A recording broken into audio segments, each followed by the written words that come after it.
Bonjour, je m'appelle Frédéric Fernet, je suis critique littéraire, écrivain.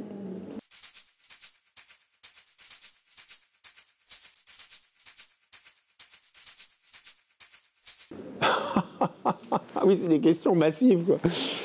Bien sûr qu'elle a un prix. Une des premières figures de la liberté, c'est Oedipe.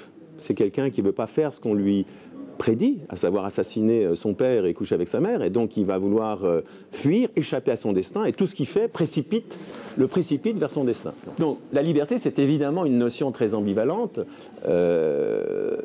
parce que, voilà, d'abord c'est pas un État. Je veux dire, l'erreur qu'on commet, je pense tous plus ou moins, c'est qu'on définit la liberté comme un État. La liberté, c'est un chemin, c'est un processus, c'est un travail. Être libre n'est rien, devenir libre est tout. Donc, voilà.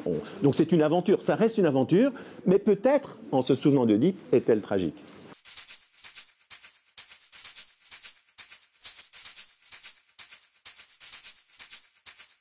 Vous savez, moi je suis français, donc forcément je postule un dénominateur commun à l'humanité, même si je peux entendre des critiques. Et donc évidemment, si elle n'est pas pour tous, elle est pour personne. Quand je parlais d'ambivalence, évidemment, la liberté, les limites de la liberté, dès qu'on parle de la liberté, il faut aussi définir des limites. La limite de la liberté, c'est la liberté du voisin. Donc évidemment que la liberté, elle doit être pour tous. La question, c'est comment on fait dans une société où, ben, on l'a vu là au fil de nos rencontres, je veux dire, où est l'espace public ?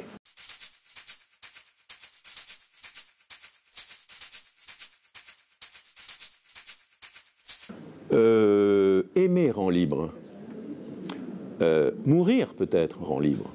Vivre rend libre. Tout rend libre. Mais, je veux dire, à chaque fois, je veux dire, ce qui vous rend libre aussi vous rend esclave. Quand vous avez un portable que vous pouvez appeler votre maman à 5000 km, c'est évidemment un instrument de liberté, mais c'est aussi un instrument de servitude. Tout le monde veut la liberté. En fait, personne ne la veut vraiment. Pourquoi ? Parce que la liberté, ça vous rend seul.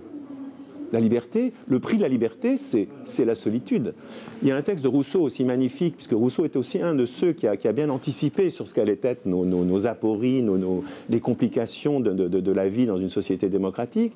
Il dit, au fond, pendant des siècles, en Occident, on s'est battu, voilà, on a voulu s'affranchir des liens, de la domination, de l'Église, du parti, de la famille, du père. Hein, toutes les pièces de Molière, c'est le père, je veux dire, qui est un tyran. Il faut se débarrasser de ça.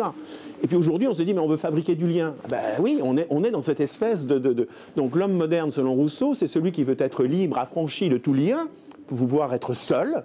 Et en même temps, il veut tomber amoureux, il veut aimer, il veut rencontrer des gens, et dès qu'il est avec des gens, il veut s'affranchir, forcément. Donc c'est une notion qui est évidemment complètement ambivalente.